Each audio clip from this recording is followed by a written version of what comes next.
Akvaryum kültüründen sevgiler, saygılar, zevkli hobiler. Bugün sizlere akvaryum balıkları neden ölür sorusuna dair 10 cevaptan bahsedeceğim. Pek çok kişi balıklar neden ölüyor diye düşünür ve cevabını bulamadığı için sanırım bu hobi bana göre değil diyerek hobiden uzaklaşır. Ya da çevremizden duymuşsunuzdur. Akvaryumda uğraşmak zordur diye. Aslında bu hobi sandığınız kadar zor değil. Yeter ki bizler yapmamız gereken basit şeyleri yapalım. Bu videoda sizlere insanların bu hobiden soğumasına sebep olan balık ölümlerinin nedenlerinden bahsetmek istiyorum. Bu sayede neleri doğru, neleri yanlış yaptığımızı görecek ve uzun süre sağlıklı balıklar besleyebileceksiniz. Haydi başlayalım.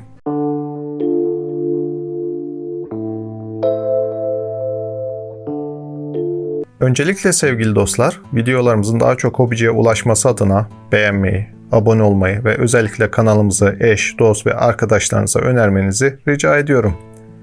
Evlerdeki bütün balıkların güzel yaşamaya hakkı var. Ayrıca bizi Facebook ve Instagram hesaplarımızdan da takip edebilirsiniz.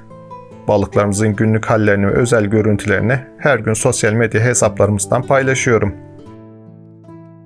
Pek çok kişi büyük bir hevesle balık beslemek istemektedir. Çevresinde ya da sosyal medyada gördüğü güzel balıkların kendi evinde de olması için hemen bir pet shop'a gitmekte ve gözüne hoş gelen renkli balıkları seçmektedir. Balık alırken akvaryumu da beraberinde almaktadır. Aslında yapılan ilk hata burada başlamaktadır. Sonrasında ise maalesef balıklarımız ölmektedir. Maalesef burada bazı pet shop'ların tamamen ticari kaygılardan kaynaklı olarak sizleri yanlış yönlendirmesi de vardır. Şimdi maddeler halinde balık ölümlerinin sebeplerini sizlere tek tek açıklayacağım. Birincisi yeni tank sendromu. Biraz önce söylediğim hata aslında bu maddeye girmektedir. Sizler akvaryumu balıklar için uygun hale getirmeden balık aldığınızda onları hastalıklara açık hale getirmiş oluyorsunuz. Yeni akvaryum kurduğunuzda akvaryuma bakteri kültürü ekleyerek en az bir hafta balık olmadan boş olarak çalıştırmalısınız. Isıtıcı ve motorlar bu sürede çalışarak akvaryumu balıklarınız için uygun hale getirecektir. Sonrasında sizin balıkları almanız ve eklemeniz gerekiyor. Eğer bu şekilde yapmaz, hem balıkları hem de akvaryuma birlikte alırsanız maalesef balıklarınızda kayıplar olması kaçınılmazdır. Yine burada akvaryuma uygun bir filtre seçmeli ve filtre bakımlarının da düzenli olarak yapılması gereklidir. Filtrelerin yanlış temizlenmesinden sonra çok fazla balık ölmektedir. Bunun sebebi ise bizlerin filtreleri yanlış temizleyerek yararlı bakteri kültürünü yok etmemizden kaynaklanmaktadır. Sizlere daha önce hazırladığım akvaryumda filtre bakımı ve püf noktaları videomuzu izlemenizi tavsiye ederim. İkincisi fazla yemleme. Özellikle Japon balığı besleyenlerin en sık yaptığı hata fazla yemlemedir. Japon balıkları doyumsuz olduğu için sürekli yem yeme isteğinde olurlar. Hobiciler de fazla yem atarak onların tıkanarak ölmesine sebep olurlar. Balıklarınıza 2 dakikada tüketebilecekleri kadar yem vermelisiniz. Fazla yem hem balıklarınıza zarar verecektir hem de suyunuzu bozacaktır. Balıkların ölmesine sebep olan en sık hatalardan biri budur. Üçüncü olarak kalitesiz ve bozuk yem kullanımı. Nasıl bizler bozuk bir yemeği yemezsek balıklarımıza da bozulmuş ve kalitesiz yemler vermemeliyiz. Sürekli bozuk yemle beslenen balıklar bir süre sonra öleceklerdir. Genelde yemin kapağının açık şekilde bırakılması ve nemli ortamda tutulması yemlerin bozulmasına sebep olur. Dördüncü olarak düzensiz dip çekimi ve su değişimi yapılması. Yine sık yapılan hatalardan biridir. Akvaryumlarda dipte olan pisliklerin haftalık olarak mutlaka çekilmesi ve bu sırada azalan suyun yerine taze su eklenmesi önemlidir. Haftalık olarak %20 oranında su değişimi yapılması yeterli olacaktır. Bu bakımların düzenli olarak yapılması önemlidir. Aksi takdirde akvaryumda nitrat birikecektir. Tabi burada akvaryuma eklenecek suyun direkt çeşmeden eklenmesi yerine 3-4 gün boyunca dinlendirilmesi ve klordan arındırılması da doğru olacaktır. Bu konuda size hem dip çekimi hakkında hem de su değişimi hakkında detaylı bir video hazırlamıştım. Mutlaka o videomuzu da izlemenizi tavsiye ederim. 5. olarak balık türüne uygun olmayan akvaryum boyutu belirlemek. Genelde önce balıklar seçilir, sonra akvaryuma karar verilir. Ancak akvaryum seçilirken de balıkların türüne uygun boyutlu bir akvaryum yerine evimizde akvaryumu koyacağımız alana göre bir akvaryumu seçeriz. Yapmamız gereken almayı düşündüğümüz balıkların ihtiyaç duyduğu boyutta bir akvaryum seçmek ve ilk maddede de belirttiğim gibi akvaryumu en az bir hafta öncesinden hazır hale getirmektir. Altıncısı akvaryuma fazla balık koymak. Bazen biraz önce de söylediğim gibi balık türüne uygun bir akvaryum seçerken balık sayısını da abartabiliyoruz. Her balık türü için gerekli olan su hacmi vardır.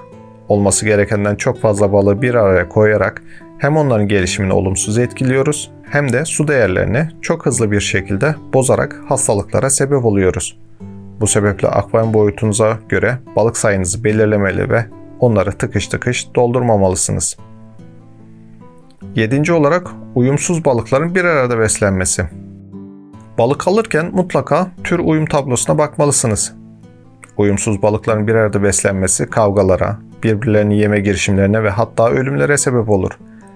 Ayrıca farklı beslenme kültürüne sahip balıkların bir arada beslenmesi yanlış beslendikleri için hastalıklara da sebep olacaktır. Örneğin otçul beslenen bir türe yanındaki etçil balıklardan dolayı sürekli etçil yem verdiğinizde balığınız hastalanacak ve ölecektir. 8. olarak balıkların uygun olmayan oranlarda beslenmesi. Damızlık boyda balık besliyorsanız balıklarınızın erkek ve dişi olarak hangi oranda beslendiğini bilmeniz gereklidir. Uygun olmayan oranda beslemek çatışmalara ve kavgalara sebebiyet vermektedir. Örneğin vatozlarda, diskuslarda bir erkek ve bir dişi şeklinde çift olarak beslemek gayet doğalken cikletleri ya da tropoüsleri çift olarak beslemeye kalkışırsanız muhtemelen erkek dişiyi öldürecektir. Bu sebeple balık beslemeden önce kısa bir araştırma yapmanız hem kandırılma riskinizi azaltacaktır hem de balıklarınız arasında sorun olmayacaktır. 9. olarak yeni alınan balıkların aşılama yapılmadan akvaryuma eklenmesi.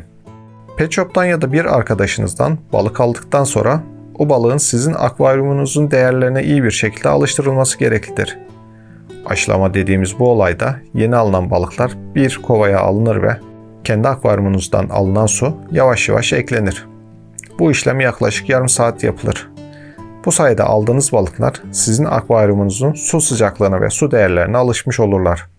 Sonrasında ise balıkları kepçeyle yakalayarak akvaryuma alabilirsiniz. Burada önemli olan bir diğer husus ise dışarıdan getirilen suyun kesinlikle kendi akvaryumunuza karıştırılmaması gerekliliğidir. 10. olarak hasta balık almak. Bazen bizler kendi balıklarımızın bakımlarını ne kadar iyi yaparsak yapalım dışarıdan balık getirdiğimizde kendi balıklarımızı da hasta edebiliyoruz. Bunun sebebi hasta balık almamızdan kaynaklanmaktadır. Çünkü hasta olan bir balık diğer balıklara da hastalığı bulaştırma riski taşır. Bu sebeple dışarıdan balık alacağımız zaman dikkatli olmalı ve yapabiliyorsak karantina akvaryumunda birkaç hafta o balığı beslemelisiniz. Sonrasında esas akvaryuma almalısınız. Balık alırken dikkat edilmesi gereken konulara dair sizlere daha önce hazırladığım videoyu da mutlaka izlemenizi tavsiye ederim. Evet sevgili dostlar, bugün sizlere balıklarım neden ölüyor sorusunun cevabı hakkında konuştum.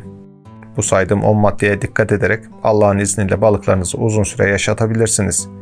Unutmayın, evlerdeki bütün balıkların güzel yaşamaya hakkı var. Umarım bu videomuzda faydalı olmuştur. Sormak istediğiniz bir şey olursa yine aşağıya yorumlar kısmına yazabilirsiniz. Sizlerin de katkısını bekliyorum. Pek çok dostumuz videoyu izliyor ama hala yorum yapmıyor. Lütfen kısa da olsa yorum yapmayı unutmayın. Yapacağınız yorumlarla videolarımız daha çok hobiciye ulaşacak ve bizleri daha görünür hale getirecektir. Videomuzu beğenmeyi de unutmayın. Ayrıca bizi Facebook ve Instagram hesaplarımızdan da takip edebilirsiniz. Hala kanalımıza abone olmadıysanız abone olarak ve bildirimleri açarak bizlere destek olmanız kanalımızın gelişimi için çok önemli. Akvaryum kültüründen herkese sevgiler, saygılar, zevkli hobiler.